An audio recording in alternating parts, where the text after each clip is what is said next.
Bienvenue à tous dans cette nouvelle vidéo. Alors, on est fin juin 2026, c'est la canicule. C'est pas la première, c'est pas la dernière de l'année. Et il fait très très chaud. Très chaud, plus de 40 degrés. Et du coup, je peux pas faire les vidéos au stock. C'est pour ça que vous voyez derrière le décor, je suis revenu à la maison. Et au moins, il fait que 30 degrés dans la maison. Donc ça va, c'est plus gérable.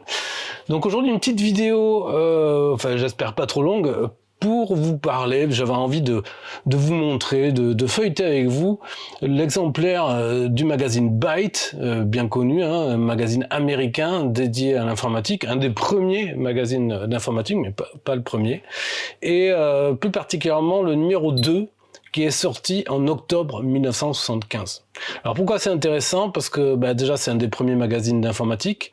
Ça montre un peu l'état de la micro-informatique, de l'informatique personnelle à ce moment-là, c'est-à-dire en 1975. Vous allez voir, au fur et à mesure qu'on va feuilleter, il y a pas mal de choses qui sont très intéressantes. Vous savez que moi j'aime bien l'histoire de l'informatique, l'archéologie presque du numérique. Et là on est en plein dedans, voilà, on touche des sujets qu'on voit pas trop sur YouTube, donc j'espère que ça va vous intéresser. Donc là, c'est la couverture de ce fameux numéro 2 de Byte. Vous voyez, en haut à droite, octobre 1975, sous-titré The Small Systems Journal. Sous-entendu, la micro-informatique, mais qu'on n'appelle pas ça encore comme ça. Donc c'est vraiment la notion de petits ordinateurs qu'on peut enfin manipuler de manière individuelle, ramener chez soi et s'offrir. Le prix, 1,50 $. En couverture, c'est pas fou, là vous avez plusieurs cartes électroniques. Et de l'aveu même de Karl Elmers, le rédacteur en chef de Byte, dans une interview, d'ailleurs je vous mettrai le lien de l'interview dans la description, c'est très intéressant parce qu'il explique la genèse de Byte, voilà, sa rencontre avec son associé, eux-mêmes étaient éditeurs de différents journaux liés à l'électronique, et ils ont constaté le besoin d'un magazine dédié à ces nouvelles machines qui sortaient de petite taille. Voilà, mais Byte va être connu aussi parce que plus tard ils ont des illustrations chouettes, mais dans les premiers numéros c'était un peu pourri, et il explique ça dans l'interview. Voilà, donc là il y a juste des photos de cartes random comme ça, et puis on a voilà un peu ce qu'on va avoir dans le magazine. Je vais passer vite parce qu'on va tomber dessus après évidemment.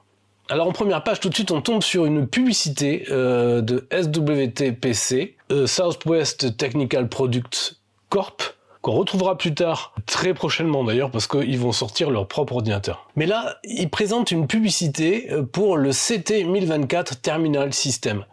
Et ça, c'est très intéressant. Ça ressemble à un ordinateur, mais c'est pas un ordinateur, c'est juste un montage électronique avec un clavier qui permet de taper au clavier et que le texte apparaisse sur un écran. Alors, vous allez me dire, ça sert à rien, c'est tout con, c'est bête. Mais non, là justement, c'est ça l'intérêt, c'est qu'on est en 1975 et tout ce genre de choses sont incroyables. Donc, ce genre de montage peut être utilisé par exemple pour faire des publicités. Vous savez, des textes à l'écran qui défilent, enfin là, qui défilent pas. Ce système-là peut gérer 2 pages mémoire. Il permet d'afficher 32 caractères sur 16 lignes. Et donc gère 2 pages pour une mémoire totale de 1 kilooctet. Donc vous voyez qu'il y a un peu tout ce qu'il y a dans un ordi, à part qu'il n'y a pas le CPU, il n'y a pas le langage, il n'y a pas toutes les fonctionnalités. En fait, c'est ce qu'on appelle un terminal, tout simplement. C'est-à-dire une sorte de machine à écrire vidéo, comme on le verra sans doute sur d'autres pubs, mais c'est aussi un terminal. C'est-à-dire que vous pouvez l'utiliser comme ça, mais vous pouvez le brancher sur votre ordinateur. Alors à l'époque, il n'y a pas 36 ordinateurs, donc on sous-entend par exemple l'Altair 8800 qu'on verra tout à l'heure, mais il y a quand même d'autres ordis aussi, donc voilà, à l'utilisateur d'interfacer ça avec son propre ordi. Et on voit que dans les options, il y a Manual Cursor Control. Ça, c'est une option supplémentaire qui permet de faire de l'édition pleine page avec un curseur pour faire des corrections, etc.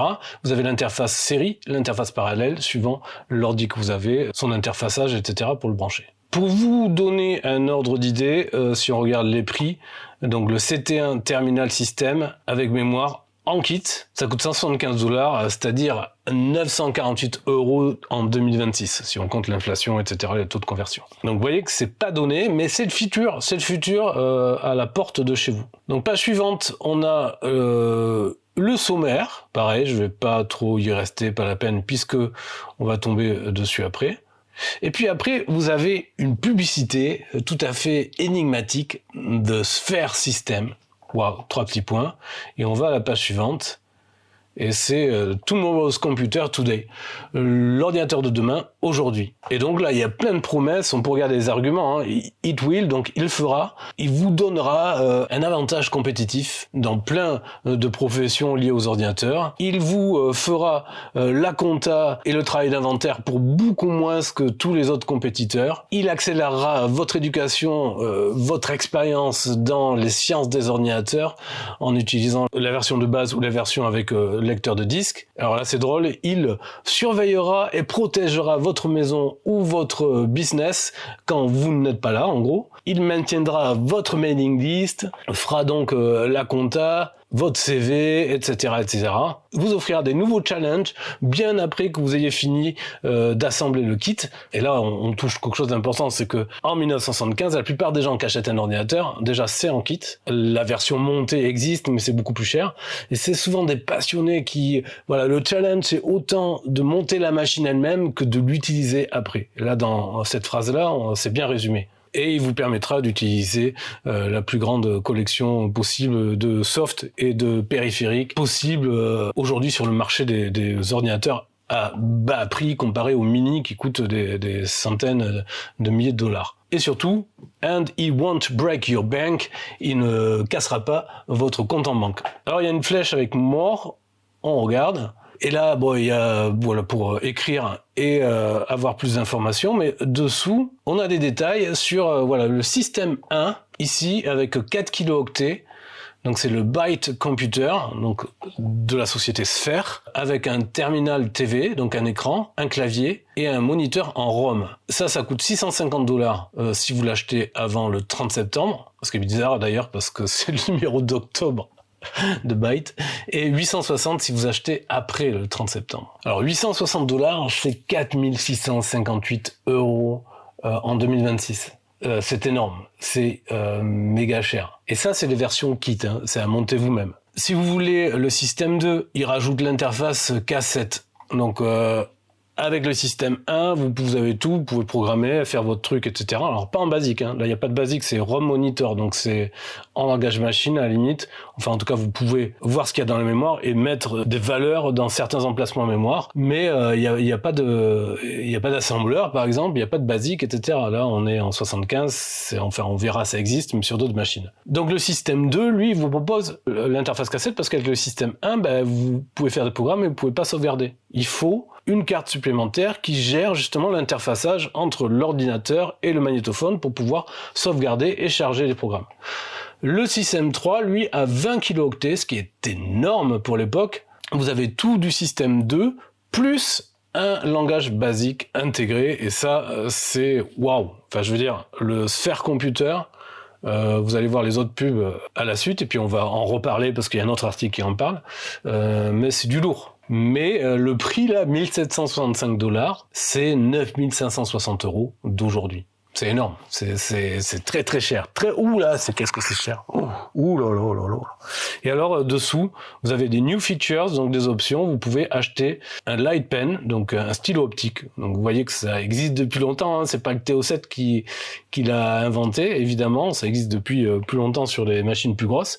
Mais là, c'est pas souvent aussi qu'on le voit, donc vous avez un kit pour avoir un light pen en 1975 sur votre ordinateur personnel. Vous avez aussi l'option d'un langage basique, micro-basique, qui tient sur 1 kilooctet, et ça c'est sur une ROM, sur une puce à l'allumage, donc il vous évite de charger à chaque fois le langage basique à partir d'une cassette. Et pour $300, vous avez un Attractive Plastic Chassis. Donc carrément là, vous avez le boîtier pour mettre tout le kit dedans. Donc ça ressemble à une vraie machine, avec même dedans un coupleur acoustique. Donc ça, je suppose normalement le coupleur acoustique, c'est pour communiquer via des réseaux, via modem. Donc c'est pas détaillé, mais ça a l'air d'être ça. Donc le Sphere Computer, il y a une vidéo qui existe sur internet de quelqu'un qui en a un qui l'a restauré, donc je vous la montre là. Ça ressemble à ça. Voilà, c'est plusieurs cartes connectées entre elles, et c'est un projet en kit, donc c'est à monter soi-même, voilà, pour les bricoleurs.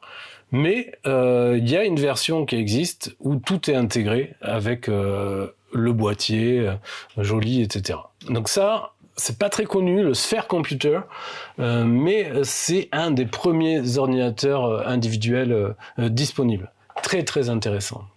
Alors après, on a l'éditorial de Karl Elmers, dont je vous ai parlé, qui est le rédacteur en chef.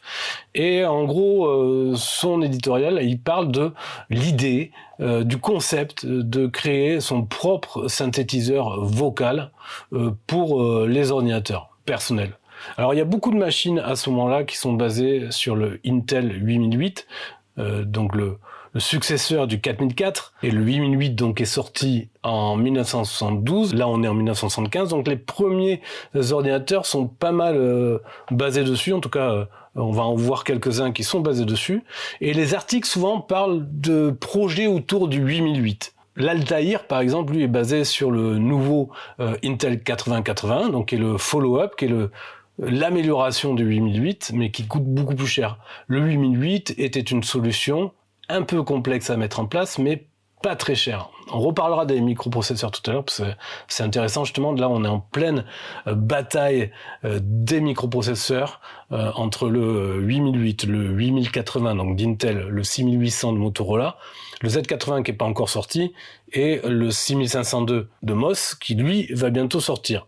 Donc là, il parle de comment faire un synthétiseur vocal si on a un ordinateur 8008, etc. Et c'est assez rigolo de lire les applications qu'il imagine. Comme ici, par exemple, il dit on peut imaginer de monter un système d'alarme de sécurité pour votre maison, et quand le cambrioleur, en fait, il rentre, il aurait la trouille si une voix robotique lui disait « Qui êtes-vous ? Qu'est-ce que vous faites là ?» avec des lumières qui tournent, etc. Donc c'est rigolo d'imaginer les mecs qui ont de l'imagination justement sur les applications possibles de ce genre de choses. Et après, il parle bien sûr que ça serait top dans les jeux, si les jeux pouvaient parler et interagir. Donc c'est intéressant aussi de voir cet édito parce que c'est le ton adopté par Byte, c'est vraiment très technique. Il y a beaucoup d'articles sur comment faire vos propres cartes électroniques. C'est un peu un magazine qui découle un peu de Popular Electronics et tous ces magazines liés à l'électronique, au bidouillage, etc., mais qui commencent à être spécialisés en informatique, mais où on a quand même beaucoup de bidouillage électronique. Bon ça, on s'en fout.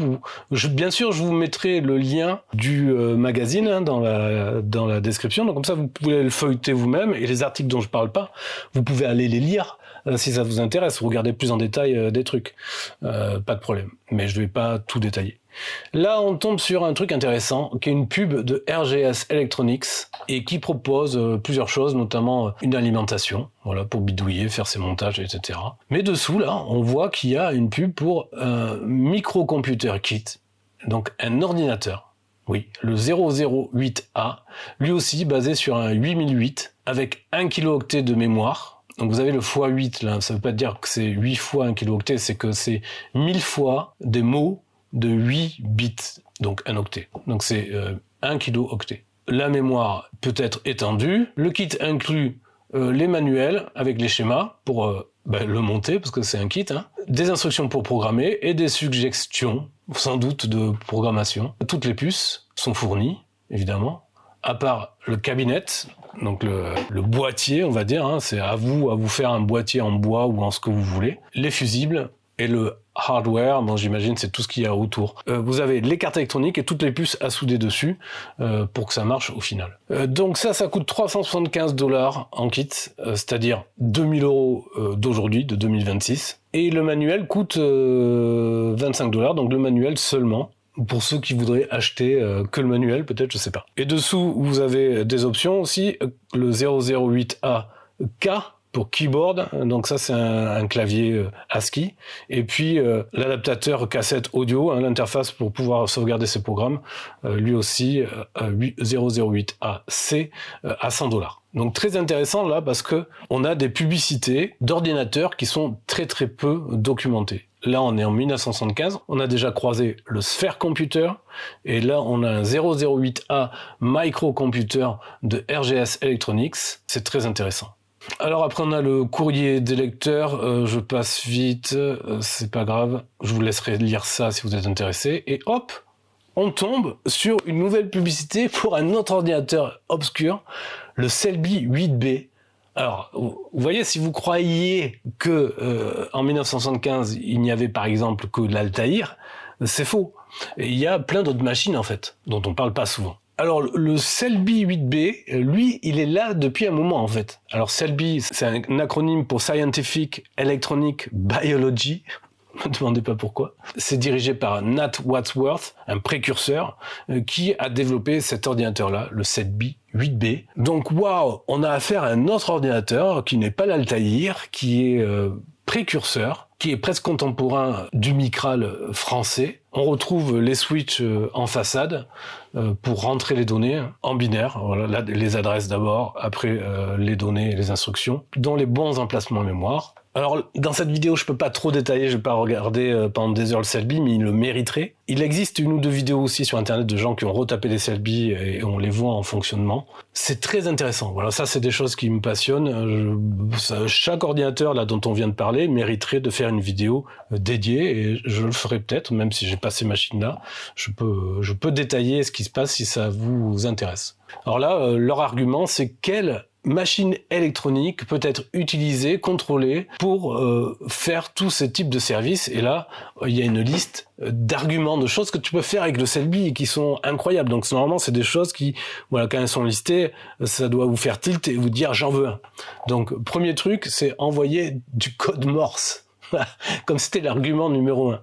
Contrôler des stations de répétition. Alors ça, je sais pas, c'est peut-être pour contrôler vous savez, les trains miniatures, ce genre de choses qui étaient aussi pas mal en vogue à l'époque chez les gros geeks. Vous pouvez l'utiliser comme un calculateur, une calculette, quoi. Vous pouvez recevoir ou envoyer des données entre toute une large variété d'outils communicants. Ça reste vague. Ça peut être utilisé comme instrument de monitoring. D'ailleurs, c'était le but premier du Micral N de R2E. Il avait été fait pour contrôler des instruments de mesure pour l'INRA. Donc c'est tout à fait le genre d'application qui peut être fait pour ces machines. Il peut contrôler d'autres machines. Il peut trier, compiler des données. Il peut tester d'autres machines automatiquement. Et à la fin, Play Games, il peut être utilisé pour jouer à des jeux. Donc c'est intéressant aussi de voir que dès 1975, la notion de jeu est présente de toute façon sur ces machines. Le jeu est là depuis le début que les ordinateurs existent en fait, c'est intéressant.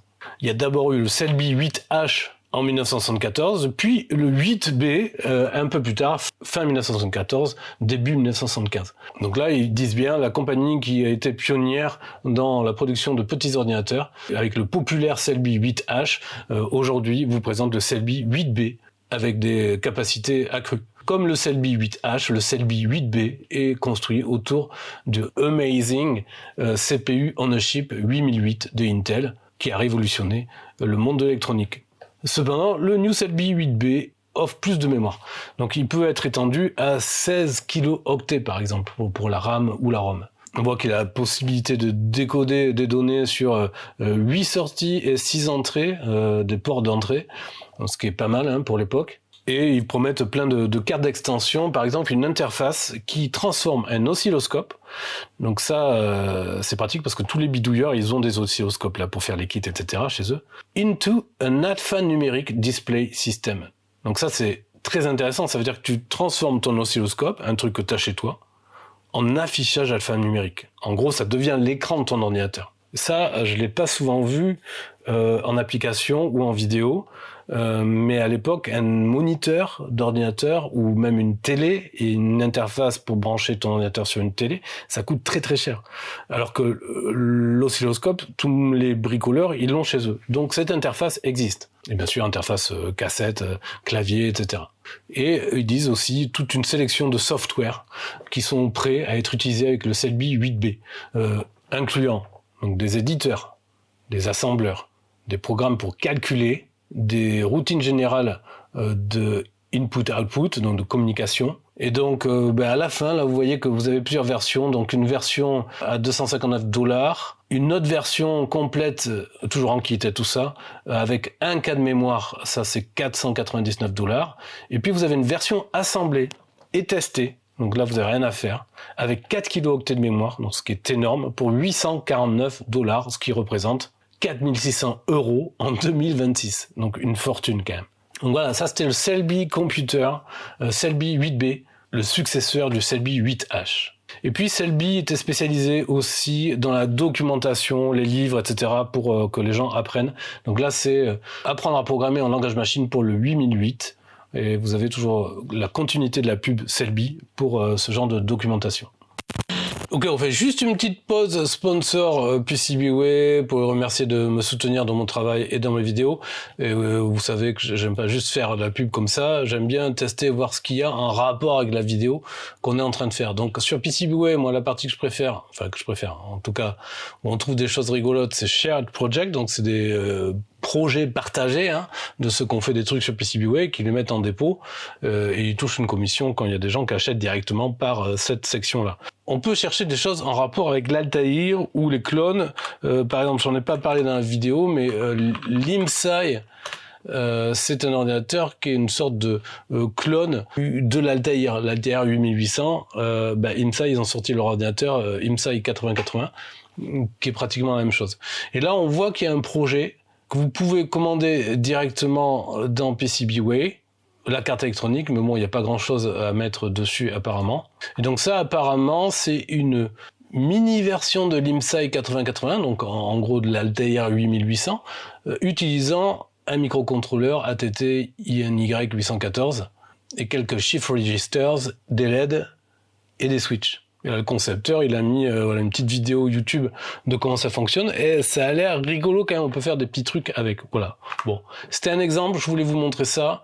Vous pouvez commander directement à partir de PCBWay en cliquant sur Add to Cart et le recevoir chez vous quelques jours après. Club newsletter, là, je passe aussi vite, il parle des différents clubs qui existent ou journaux. Il y a quand même une partie intéressante car il parle ici de Creative Computing qui existe déjà avant Byte.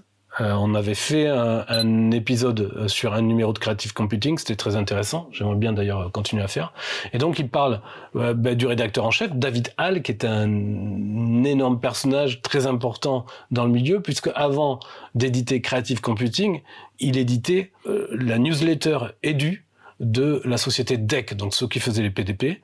Et dans cette newsletter Edu, qui date du début des années 70, c'est là qu'on retrouve source des tout premiers jeux listés pour les gros systèmes, pour les mini, pour les decks PDP. Si vous voulez, c'est un peu le hebdo-logiciel, mais des années 70, du début des années 70. Là aussi, je ferai une vidéo dessus, c'est très intéressant. Après, vous avez de la pub classique, évidemment, pour des trucs électroniques, pour faire les montages. Alors là, c'est marrant, c'est toujours Karl Elmers, donc le rédacteur en chef de Byte, qui écrit, c'est le deuxième numéro, donc il écrit beaucoup d'articles pour remplir un peu le numéro de Byte. Et là, il nous parle de rajouter Kludge Harp to your computer. Donc c'est pareil, il parle d'un projet qu'il a fait pour créer une sorte de synthétiseur en fait commandé par ordinateur. Donc à chaque fois il y a des annotations sur ces montages électroniques et puis vous voyez là une photo de son prototype qu'il a fait fonctionner apparemment. Donc ça c'est basé sur un Motorola 6800. Ici il y a 2 kilooctets de RAM pour gérer ça. Vous voyez que tout est en fil connecté sur une planche de prototypage. Un panneau de contrôle ici avec sûrement une alimentation derrière et puis un haut-parleur là pour entendre les sons. Vous voyez la gueule du système quand même, c'est très intéressant parce que là aussi on est dans le côté précurseur de la musique par ordinateur. Alors pas forcément de la musique synthé électronique parce que des choses ont été faites avant, mais des expérimentations musicales sur ordinateur personnel, là c'est vraiment des trucs, ceux qui s'intéressent à l'histoire de la musique électronique, c'est des choses qu'il faut aller creuser. Alors il explique et tout comment on programmait son truc. Il y a une espèce de programme qui va transformer après. Alors là, non, vous avez différentes valeurs pour les différentes notes tempérées. Et ici, vous avez le programme en code 6800 en assembleur. Et ici, les codes de langage machine qu'il faut rentrer dans ce prototype pour faire sortir du son. Super intéressant aussi. Et là, on arrive sur une pub qui interpelle les utilisateurs de l'Altair 8800. Donc, Altair 8800, j'en ai parlé un peu tout à l'heure. C'est un ordinateur révolutionnaire basé sur un Intel 8080 et qui fait la couverture de Popular Electronics en janvier 1975 comme étant voilà un ordinateur à fabriquer vous-même, basé sur un Intel 8080. Et ça va révolutionner un peu le monde de la micro-informatique, puisque d'un coup, on va avoir un ordinateur qu'on peut faire soi-même, pour pas trop cher, et posséder enfin un ordinateur personnel chez soi. Donc ça a été un peu le début de la révolution, mais d'autres machines existent avant, existent après, existent en même temps. Donc là on s'adresse aux utilisateurs de l'Altair 8800 de la société MITS, et c'est une pub qui propose plusieurs choses. Des cartes mémoire, des cartes EEPROM, des cartes d'entrée-sortie. Et là, intéressant, il y a la VDM1 Video Display Module. Donc c'est une carte en kit, mais une carte vidéo. Vous voyez que la notion de carte vidéo, de carte graphique, etc. existe depuis longtemps aussi, parce que les ordinateurs à la base ne peuvent pas faire grand-chose. Donc là, pour interfacer un Altair 8800 avec un affichage, il vous faut une carte comme ça. Alors, soit vous avez un terminal, et le terminal, lui, il a le clavier, il a l'écran, il a l'interface avec la sortie série, et ça marche. Soit vous voulez le brancher sur un moniteur à part, qui n'est pas un terminal, et vous avez besoin de cartes comme ça. Là, vous avez un autre article sur comment faire une interface, justement, pour brancher votre ordinateur sur une télévision. Bon, je vais passer vite. Vous voyez que c'est bien documenté, technique, avec tous les schémas possibles, toutes les explications. Donc, pour les bidouilleurs de l'époque, c'est très intéressant. Beaucoup de pages sur cet article, très détaillé. Et après, on tombe sur cette pub. Une pub que t'as pas envie de trop de lire parce qu'elle est dense. Voilà, on dirait que c'est un article de plus. Non, c'est une publicité qui s'appelle The Modular Micro, donc les micro-ordinateurs modulaires, from Martin Research.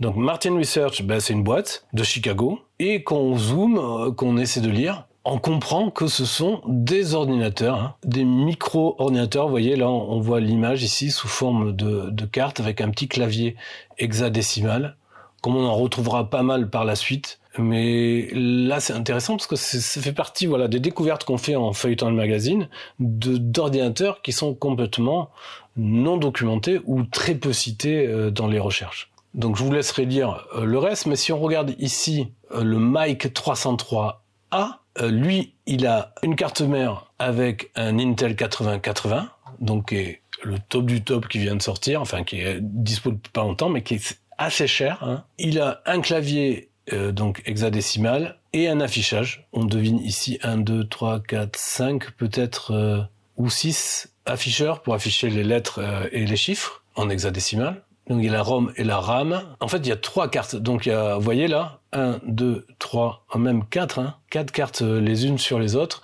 Donc il y en a une, c'est la carte CPU, la carte mère avec le microprocesseur 8080. Il y a la RAM-ROM board avec 256 octets de RAM. Donc pas kilo-octets, octets. Et ça, c'est $395 en kit ou $495 assemblé et testé.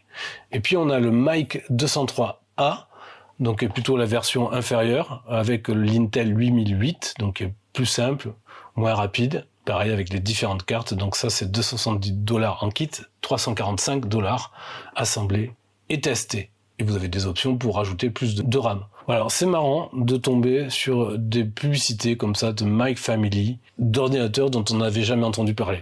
Pourtant, je veux dire, ça fait depuis les années 90 que je documente des vieux ordinateurs, que j'avais monté le site allcomputers.com, que je suis en train de remonter d'ailleurs, et on va dire que j'ai vu passer sous mes doigts et sous mes yeux des centaines de machines, mais je suis toujours surpris qu'on feuillette des vieux magazines comme ça, de découvrir des choses que je ne connaissais pas. Alors là, on a un autre article, toujours de Karl Elmers, le rédacteur en chef, qui s'appelle Lifeline 2, et c'est un article qui discute du concept du jeu Life. Donc le jeu de la vie, qui est un jeu, une simulation cellulaire mathématique, on va dire, inventé par John Conway en 1970 et qui est très populaire dans le domaine de l'informatique et des premiers ordis. Et là, voilà, cet article discute un peu de son implémentation possible sur les ordinateurs de l'époque. Donc intéressant aussi. C'est présenté comme un jeu, mais c'est pas vraiment un jeu, c'est une simulation, mais qui est ludique. Après, on a un autre article A quick test of keyboards. Alors on pourrait croire que c'est des tests de plusieurs claviers disponibles à l'époque, pas du tout. C'est donc l'auteur, c'est Don R. Walters, qui explique que voilà, il voulait pouvoir tester ses claviers sans avoir à les brancher sur les ordinateurs, etc. Donc il explique comment il a créé un petit montage électronique qui lui permet de voir les valeurs que renvoie le clavier et son encodeur quand on appuie dessus. Bon, pourquoi pas. Après, on a une pub pour Godbout Electronics qui propose plusieurs accessoires pour les bidouilleurs. C'est rigolo de voir le style des publicités de l'époque. Alors pareil, dans l'interview dont je vous ai parlé de Karl Elmer, il explique comment ça a démarré Byte et la difficulté à trouver les premiers annonceurs, les gens qui allaient payer des publicités pour ce nouveau magazine. Et toujours dans cette pub de Godbout, on voit à la suite qu'il propose aussi des cartes mémoire. Mais là, il y a un encart au milieu. The secret is out. National Semiconductor. Donc National has hit the microcomputer world in a big way with PACE, a real 16-bit parallèle microprocesseur. Donc là, on a affaire au premier microprocesseur réellement 16 bits. Le PACE de National Semiconductor, qui fera un flop, et un peu trop en avance sur son temps, trop cher, trop compliqué à mettre en place, surtout que là, on est juste avant la sortie du 6502, le 6502 de MOS fondé par des transfuges de Motorola, le génial Chuck Peddle, qui va fonder du coup MOS et créer le 6501. Ils vont se faire attaquer par Motorola parce que le 6501 était pin compatible avec le 6800, ce qu'il fallait pas faire du tout. Du coup, ils ont modifié ça. Ok, on va pas faire pin compatible, on va faire le 6502. Mais par contre, vous vendez vos microprocesseurs $300, $200, $180. Nous, le 6502, il va coûter $25. Donc c'est là qu'est la révolution informatique. Elle est là aussi. C'est que d'un coup va arriver des microprocesseurs, le 6502 et le Z80 un peu plus tard. Le Z80 de Fagins. Donc là, pareil, c'est des gens d'Intel qui partent un peu saoulés par la politique des grosses sociétés, qui vont fonder leur propre société, Zilog, pour créer leur propre microprocesseur, pas cher. Et c'est pour ça que dans les années suivantes, jusque dans les années 80, on va avoir surtout des 6502 et des Z80 parce que ils ont révolutionné l'informatique en étant des microprocesseurs très capables et très peu chers surtout. Ce qui a permis de baisser d'un coup le coût des ordinateurs personnels. Mais ça, c'est une autre histoire que je raconterai peut-être plus tard. Mais là, c'est marrant parce que voilà, est cité le National Semiconductor PACE, le premier microprocesseur 16 bits, qui lui aussi va pas pouvoir s'imposer. Vous voyez ici, il est à $125. Il a beau être 16 bits, quand on parle de microprocesseurs, comme celui-là par exemple, ce qu'on dit pas, c'est qu'autour, souvent, il faut plein d'autres puces pour les faire fonctionner convenablement dans un ordinateur. Et le 8008, par exemple, est pas cher, mais il fallait pas mal de choses autour pour... je vais pas rentrer dans les détails, mais par exemple, les nombres de pins étaient limités et il y avait plusieurs données qui sortaient sur les mêmes pins en même temps. Donc, il fallait derrière d'autres composants pour décrypter ça, arbitrer la gestion des données, etc. Alors que le Z80 et le 6502, il y a pratiquement rien à mettre autour pour que ça fonctionne. Modular Construction, alors là, un petit article, on passe vite aussi, toujours de Don R. Walters qui explique comment bricoler ses propres boîtiers pour ses montages électroniques. Et après, on a une très belle pub, The Land of Altair. Très belle pub au crayon, très particulière, mais très fascinante en fait. Une pub donc pour l'ordinateur, le fameux ordinateur MITS Altair 8800. Je vais zoomer un peu. Vous voyez, c'est génial le dessin du MITS dans une sorte de paysage moderne, onirique, mais c'est bizarre, on dirait qu'il y a comme des triangles d'usine, là, des pyramides. Tout en noir et blanc, ça fait pas forcément super envie non plus. Et le texte, on le lit pas super bien, mais il est intéressant quand même. Imaginez un monde où les ordinateurs sont dans les mains du peuple, des gens quoi, des utilisateurs, des gens créatifs, des fermiers aux marchands, des étudiants aux ingénieurs, des housewives, donc des femmes qui vivent à la maison, aux dentistes et aux poètes. Imaginez un monde où les ordinateurs sont en harmonie avec les hommes et la nature, avec l'espérance et la paix. Imaginez un monde où la puissance des ordinateurs est abordable et compréhensible par à peu près tout le monde. Alors vous êtes en train d'imaginer le monde d'Altair. Le monde d'Altair, c'est maintenant. Alors quand tu sais comment on utilise un ordinateur Altair, faut quand même, c'est pas pour tout le monde quoi. Mais ça montre bien l'état d'esprit du moment par rapport à ce qui était disponible avant. Alors après, on a les détails sur l'ordinateur lui-même, toujours sur un graphisme et des textes où on peut lire pas grand-chose. L'ordinateur coûte $439 en kit ou $621 assemblé. $621 assemblé, ça fait 3363 € en 2026. Donc ce qui est pas donné. Ici, vous avez une image du kit à assembler soi-même. Vous avez ici une image du lecteur disquette 8 pouces. Ici du châssis Altair, qui deviendra une norme d'ailleurs, le S100, où on peut brancher plusieurs cartes comme ça à la suite. Et alors intéressant là aussi, vous avez Altair 4K Basic, $350. Donc l'Altair 4K Basic, par exemple, $350, c'est quand même presque 2000 € d'aujourd'hui pour du Basic. Et ça, c'est le Basic Microsoft, c'est-à-dire le Basic programmé par Bill Gates pour l'Altair 8800, le fameux Basic, le fameux premier produit Microsoft qui démarre un peu l'aventure Microsoft. Puisque en voyant sortir l'Altair 8800 dans Popular Electronics, Paul Allen et Bill Gates ont eu l'idée de proposer une version du Basic pour ce nouvel ordinateur qui révolutionnait un peu le monde de la micro-informatique. Enfin, on n'appelait pas encore ça micro-informatique. Ils sont allés au bluff parce qu'ils n'avaient pas du tout programmé le truc, mais ils ont proposé à MIT, nous on a un Basic pour votre truc, il marche très bien, est-ce que vous le voulez? Ils ont négocié, voilà. Ils se retrouvent à être proposés directement dans le catalogue MIT, mais quand même super cher. Super cher, ce qui dès le début va inciter quand même les bidouilleurs à pirater ce Basic qui est intéressant pour le MIT, mais à pas le payer. Je veux dire, $350, 2000 € de 2026. T'abuses, Bill. Alors juste après, la pub continue encore avec d'autres visuels, et là c'est noir sur blanc. On dirait qu'ils se sont dit, bon, la première pub, les gens ils vont pas trop lire quand même parce que c'est difficile, on va remettre des infos après avec plus d'images. Donc là on a toujours des photos de l'intérieur de l'Altair, sa façade, son boîtier assemblé, etc. Le bus S100 avec les différentes slots sur lesquels on peut brancher les cartes. On a les prix, hein, donc voilà, $439 en kit, $621 assemblés et testés. On a des cartes d'extension 1K, 2K, 4K, des extensions parallèles, série, audio cassette et même d'extension de bus qui rajoutent 4 slots supplémentaires. Donc ça, je vous laisserai lire la publicité en détail si ça vous intéresse.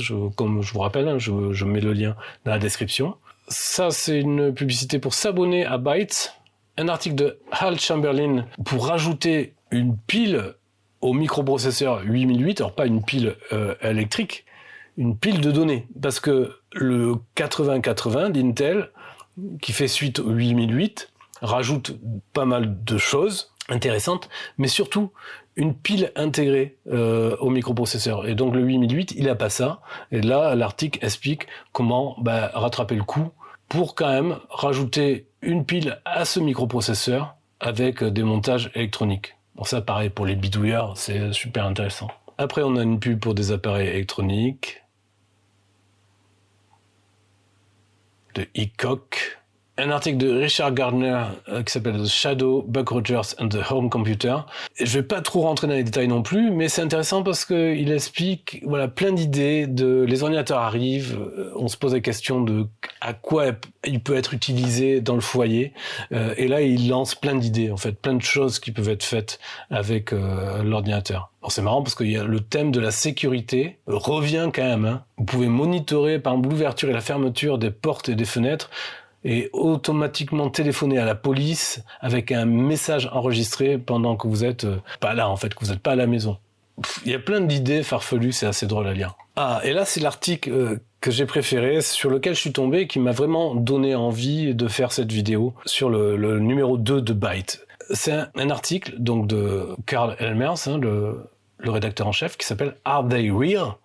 Donc je suis là, quoi ? De quoi il parle ? Et là, il dit, en fait, voilà, on fait des articles, on parle d'ordinateurs, etc., mais il y a pas mal de lecteurs qui nous demandent, mais est-ce que ces sociétés existent vraiment, celles qui fabriquent les ordinateurs ? Est-ce que c'est vrai ? Est-ce que c'est trop beau pour être vrai ? Est-ce qu'ils existent ? Et donc, il explique qu'il est parti dans un road trip pour essayer de rencontrer toutes ces boîtes pionnières qui développent les premiers ordinateurs. Donc, mon premier stop a été à Denver et il voulait rencontrer les gens du Digital Group, mais il n'a pas pu. Donc il a continué à Salt Lake et là il a rencontré Doug Hensi of Sphere, ou Sphere. Donc c'est la première pub rouge, vous vous rappelez, que je vous ai montré, le Sphere Computer.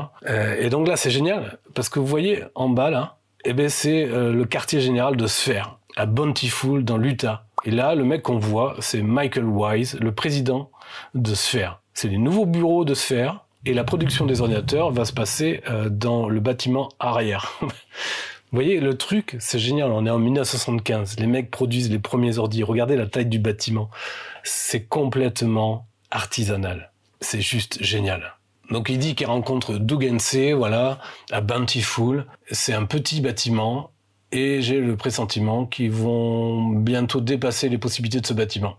Je ne sais pas s'ils réalisent la demande qu'il va y avoir sur leur système.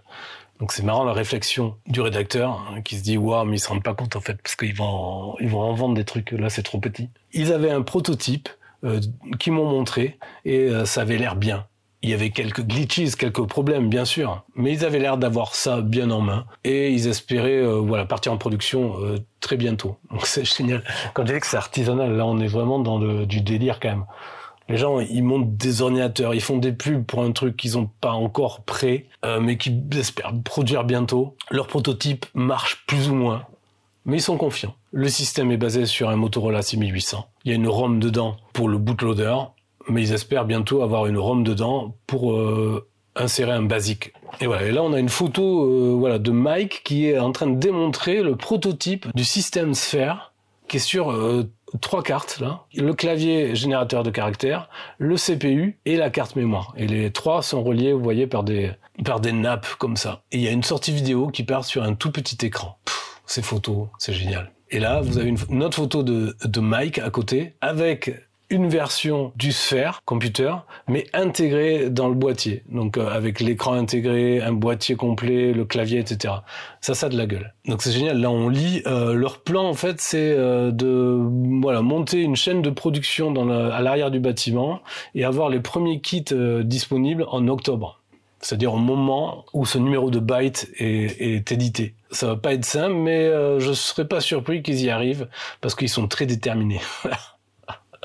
Artisanat. Ils disent qu'ils préparent quelques périphériques, notamment des lecteurs de disquettes et un lecteur de bande magnétique révolutionnaire. Après, Carl est allé à MITS, carrément. Il est allé visiter MITS. Et là, on a une photo super intéressante, des locaux de MITS à ce moment-là, en 1975, avec plein d'Altair 8800 en train d'être assemblés, préparés pour être envoyés. Là, ils disent que depuis janvier, ils en ont vendu 5000 et que là, il n'y a personne sur les photos parce que c'était pendant la pause déjeuner.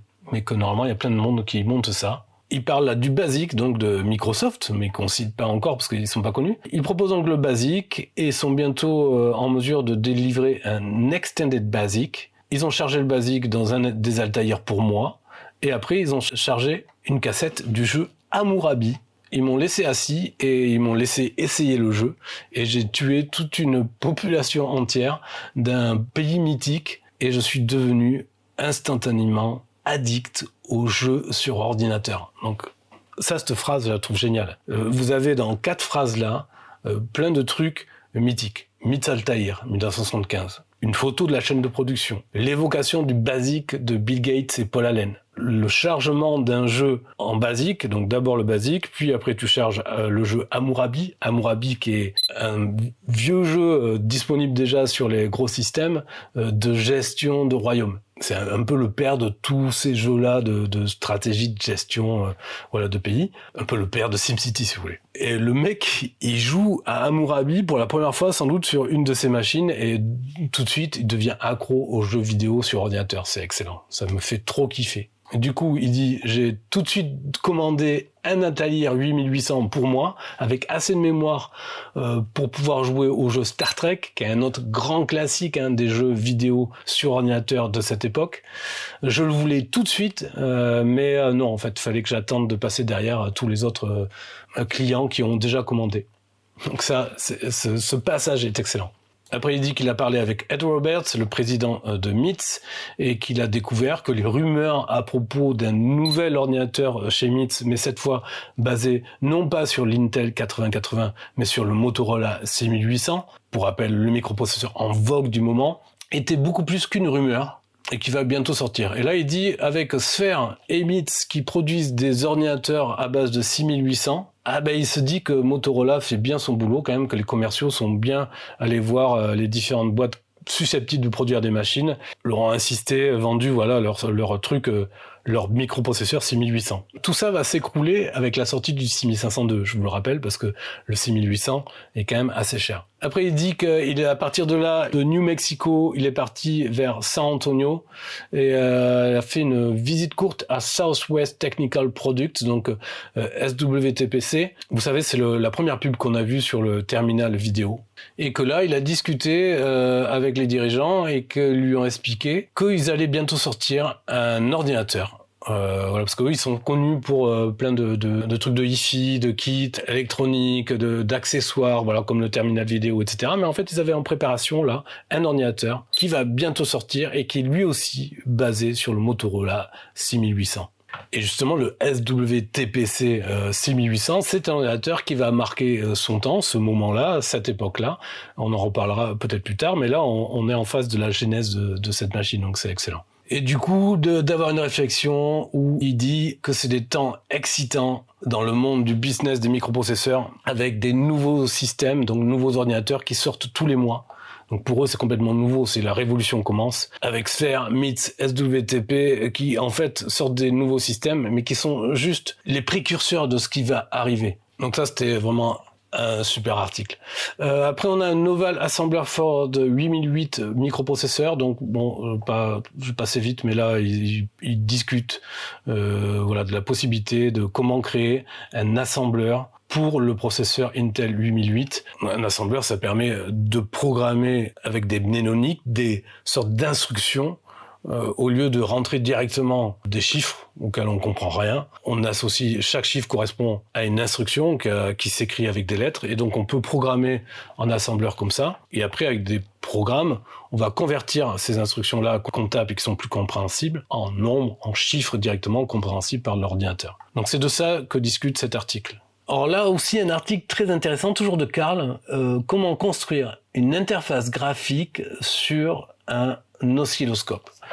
Donc ça rejoint un peu ce que je vous avais dit tout à l'heure, c'est la réflexion, c'est se dire comment on peut utiliser un oscilloscope que chaque bitouilleur a chez eux, alors qu'un moniteur ou une télé coûte très cher, pour servir d'écran, d'afficheur de votre ordinateur. Et cet article parle de ça, sur comment créer cette interface-là avec une machine basée sur Intel 8008 et se servir de son oscilloscope comme afficheur. Donc ça, le concept est génial. Il y a même les plans de la carte électronique, toutes les explications pour faire votre propre interface. On est vraiment dans un monde de bidouilleurs là. Mais ça donnerait presque envie de reprendre les plans et d'essayer de le faire. Là, vous avez des pages qui reprennent les instructions de l'Intel 8008, donc avec les mnémoniques. Vous voyez la colonne M, ici, ACA, ACB, ACC, etc. Donc les instructions avec des lettres compréhensibles, en tout cas on peut se rappeler plus facilement. Ici vous avez le opcode, sa longueur et le temps processeur que ça va prendre. Waouh!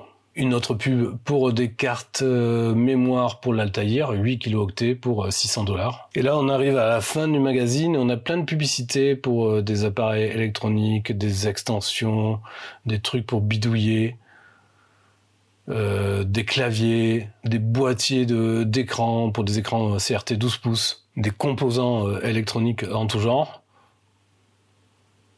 des alimentations même, des circuits TTL. En veux-tu, en voilà, dans tous les sens, des claviers, des alimentations, tout pour faire son propre ordinateur, son propre kit, des afficheurs à 7 segments, des mémoires, des diodes, etc., etc., des claviers, des alimentations, des mémoires, on dirait des vieilles mémoires à tort de ferrite, d'autres appareils électroniques pour bidouiller. Et à la fin, on arrive, dernière page, une dernière publicité pour le MITS Altair 8800, Created by Men, the Affordable Computer, donc créé par les hommes, l'ordinateur abordable, avec toujours le même style, direction artistique que la pub précédente, qui laisse songeur, mais waouh. Là, on n'est pas avec des images créées par des IA, mais des vraies images dessinées avec reflets et tout. Ils sont fait chier quand même. Voilà, on a fait le tour rapide de ce numéro 2 de Byte d'octobre 1975. J'espère que ça vous a plu de vous plonger dans cette période-là, d'imaginer ce qu'était l'informatique au début de la micro-informatique, les premiers moments où on pouvait s'offrir des machines construites par des gens de façon tout à fait artisanale au fin fond de garage ou en tout cas de locaux pas très grands, de manière un peu approximative. Et pour les gens, de s'abonner à ces premiers magazines, de commander ces premiers ordinateurs à monter soi-même, de les passer des heures et des heures à les monter et de, à un moment donné, les allumer, qu'il y ait un prompt qui clignote ou pas, où on peut rentrer des données, des chiffres à certains emplacements mémoire qui vont effectivement créer des programmes que vont exécuter ces ordinateurs-là. C'était juste fou. J'espère que voilà, cette petite vidéo vous a permis de vous replonger un peu dans cet état d'esprit. N'hésitez pas à me dire ce que vous avez pensé de cette vidéo dans les commentaires. N'oubliez pas de vous abonner, bien sûr, ou de devenir membre de la chaîne pour des contenus exclusifs et pour soutenir mon travail. Et je vous retrouve très vite pour une nouvelle vidéo. Ciao.